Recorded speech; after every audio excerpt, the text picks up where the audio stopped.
Cette différence entre nous et d'autres. La prière, ya shabab. Celui qui la délaisse aura mécru. Regardez quelle belle tentation qui passe à gauche. Un plat, de la viande. Pour ça, toutes les têtes se sont retournées, la plupart. Je vous ai dit, les tentations, c'est rapide. Ce qui est bien aujourd'hui chez les frères ici, machallah, ils ont fait la théorie et la pratique. Ils sont très malins, je ne connaissais pas ça dans les autres mosquées. C'est pour prouver que ça marche les tentations, ils sont partis passer avec 2 plats, chaque fois que je vois les têtes frites, ils se retournent. Allahu Akbar. Très bien, bravo. C'est de la pédagogie, hein, c'est important. Et ça marche. Restez concentrés, oubliez-les un peu, oubliez-les. Revenez, retournez les têtes vers moi. C'est vrai que je ne représente pas un poulet, mais bon, faites avec, retournez un petit peu. Spécialement ceux qui ont faim, retournez un petit peu par là, voilà. C'est un petit jihad, Inch'Allah. La libération, elle arrive, presque. Donc, ya shabab, alhamdulillah, alhamdulillah, que certains, écoutez-moi bien, que certains savants comme Cheikh Al-Albani, rahimahullah, il a été, entre guillemets, mais il y a des jeunes qui ne l'ont pas compris, il a été un peu souple, en disant que, écoutez-moi bien, ce n'est pas une excuse. Cheikh Al-Albani, rahimahullah, n'a jamais donné une excuse à ceux qui ne prient pas. Mais il a dit, on ne pourra pas dire que si jamais quelqu'un qui ne nie pas la prière, il la nie pas, il reconnaît qu'il y a la prière, ceci, cela, mais par exemple il ne prie pas, il n'a pas prié, il coupe, et ainsi de suite. Il te dit, tu ne peux pas dire qu'il est non musulman à 200%, ça veut dire qu'il est fini, kafir total. Tu dis, il y aura un châtiment, il y aura un jugement, et ainsi de suite. Mais il y a les jeunes frères et sœurs. Est-ce que quelqu'un d'entre nous ici sur terre est déjà rentré en enfer pour goûter le châtiment et revenir nous prévenir? Non. Mais je vous pousse à aller voir tous les versets qui nous parlent justement de qu'est-ce qu'il y a en enfer. Ces versets-là, c'est un système, il y a les jeunes que l'on appelle en arabe at-targhib ou at-tarhib. Ça veut dire dans le Coran, comme vous l'avez remarqué, il y a un système, mashallah, pédagogique incroyable. On fait aimer et on fait peur. Inna Allaha ghafurur rahim. Et dans un autre verset, tu vas trouver Shadidu al-iqab. Ça veut dire qu'Allah subhanahu wa ta'ala, tu vas trouver des versets qui te disent qu'Allah est pardonneur, il est clément, ar-Rahman. Mais il est celui qui détient le châtiment douloureux. Et c'est pas pour rien que vous répétez aussi dans la prière tout le temps Bismillahi ar-Rahman ar-Rahim. On l'a déjà répété dans beaucoup de conférences et de cours. Il y a une différence entre ar-Rahman ar-Rahim, clément miséricordieux. Il y a une différence entre les deux. Comme on dit nos savants, Rahmanun fi dunya et Rahimun fil akhirah. Allah sur terre, il est clément avec tout le monde. Après, il y a même des jeunes qui viennent chez moi, ils me disent ah monsieur, c'est pas normal. Ah, je prie toute la semaine. Toute la semaine je prie, Wallah tout le temps, je touche pas le haram et tout. Hier mon vélo foutu, avant-hier ma voiture, je l'ai trouvé, le phare il est pété. Je viens d'avoir une amende. Et il dit, mon voisin, c'est un de ces sous-là, un screen de la mort. Ah, il vient, l'espère, n'a jamais d'amende. Chaque fois je lui demande, il fait non, tout va bien monsieur. Et il me dit, monsieur, c'est pas normal. Mais c'est normal parce qu'on ne comprend pas le Coran. Puisqu'Allah subhanahu wa ta'ala, ar-Rahman, ça veut dire sur terre. Sur terre. Il donne les biens à tout le monde. Mais wallah, c'est une preuve pour nous et contre nous. Subhanallah, regardez la justice d'Allah subhanahu wa ta'ala. Il donne à tout le monde, musulmans et non musulmans, à tout le monde. Mais le jour du jugement dernier, ça c'est un autre compte. Vous voyez la différence, ya shabab? C'est un autre compte. Et voilà pourquoi on te dit prépare-toi pour ce jour-là. Et donc la prière, s'il vous plaît, ya shabab, rappelez-vous chaque fois, chaque fois que Satan la'anahullah viendra pour vouloir vous freiner par rapport à une prière, rappelez-vous la mort du prophète sallallahu alayhi wa sallam. Pendant qu'il est en train de mourir, fi halat al-ihtidar, il agonise sallallahu alayhi wa sallam, bi abi huwa wa ummi sallallahu alayhi wa sallam. Vous savez ce qui se passe? Il va dire cette phrase très connue. Il a sa tête, ya shabab, il a sa tête qui est déposée sur la cuisse de Aïcha radiyallahu anha, parce qu'il est mort chez elle.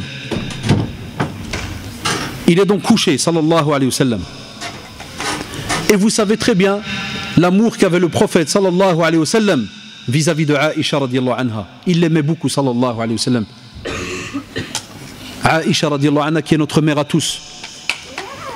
Et vous savez très bien, il y a les jeunes, quand quelqu'un se prépare à mourir et qu'il est avec celui qu'il aime, en général, et on a déjà assisté, parce qu'on est des fois appelé dans les hôpitaux, quand j'avais un peu plus de temps, on nous appelle, on nous dit voilà, le corps il commence à mourir. Nous on ne sait pas l'heure, l'heure elle est entre les mains d'Allah subhanahu wa ta'ala, mais on te dit voilà, d'après les machines, kada, tout commence à mourir à l'intérieur, on va, hein, qu'est-ce qui se passe? Quand la personne est encore consciente, son regard il va toujours en premier. Quand j'ai été voir des pères, il va toujours en premier vers qui? Ou bien quand j'ai été rendre visite des fois pour faire des rappels à certaines familles, quand c'est des hommes, on rentre chez l'homme, il regarde toujours en premier vers qui? Vers sa femme, la personne qu'il a aimée pendant des années. Je parle des couples normaux, hein. Je parle pas de ceux qui ont... Il regarde vers sa femme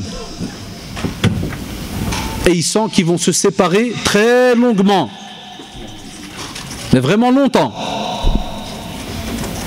Et il se peut qu'il va lui dire des bonnes paroles, et elle va lui dire qu'elle l'aime, qu'elle ne va pas l'oublier, c'est vrai ou pas? Et lui il a peur qu'elle va l'oublier, et ainsi de suite.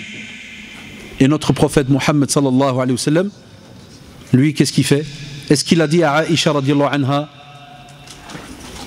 tu vas me manquer ceci, cela? Non, vous savez ce qu'il disait? As-salah, as-salah, as-salah, wa ma malakat aymanukum. Subhanallah. Il répétait as-salah, as-salah, as-salah, la prière, la prière, la prière. Alors qu'il est en train de mourir, sallallahu alayhi wa sallam. Il aurait pu parler d'autre chose.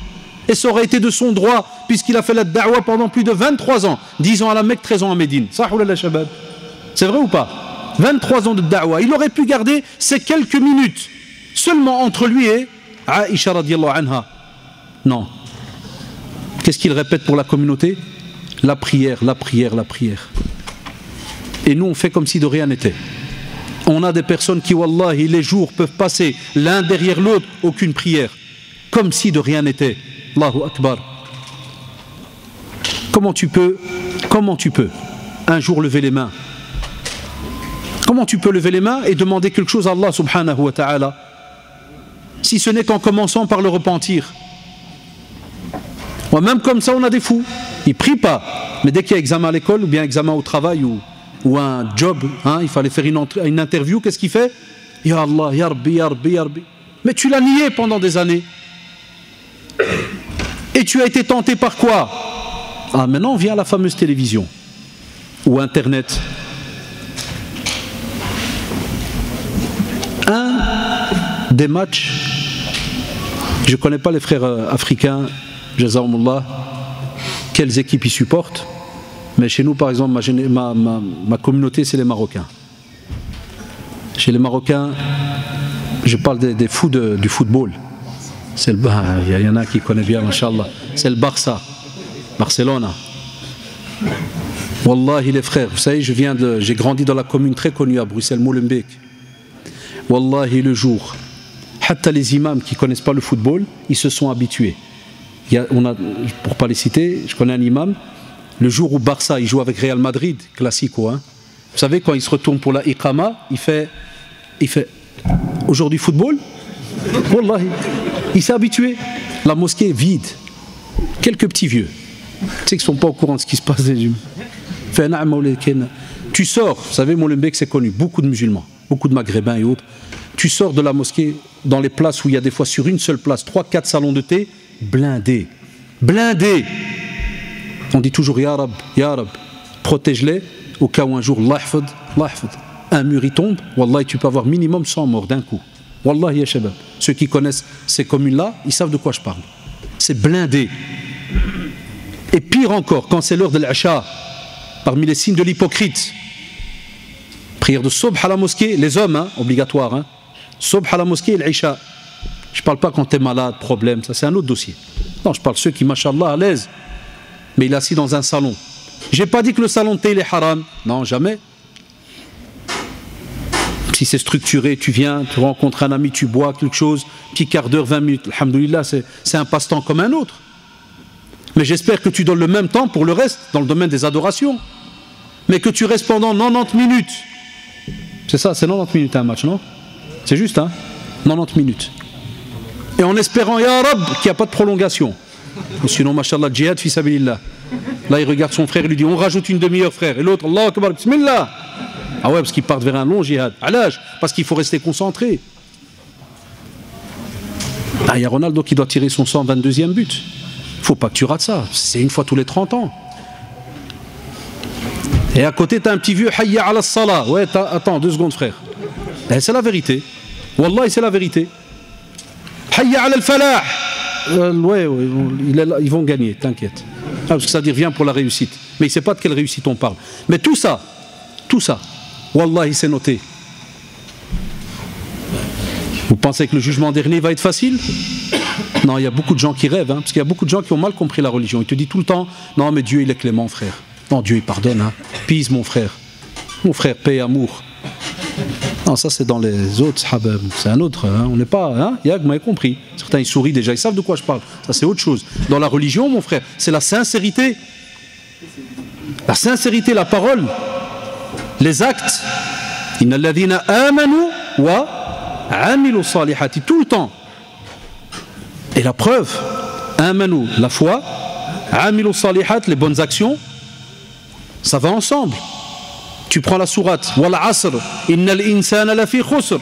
C'est-à-dire Allah subhanahu wa ta'ala, c'est comme s'il nous dit subhanallah que la base de l'être humain, il est dans la perdition. À la base, s'il n'y a pas de structure religieuse, il est dans la perdition. Ça veut dire qu'il n'y a pas de GPS, il n'y a rien, il avance ou salam. Il avance et c'est tout. Wal asr, innal insana lafi khusr. Illa, il y a un istithna là. Ah, il y a un groupe qu'on va enlever. De nouveau, qu'est-ce que vous retrouvez? Il a alladhina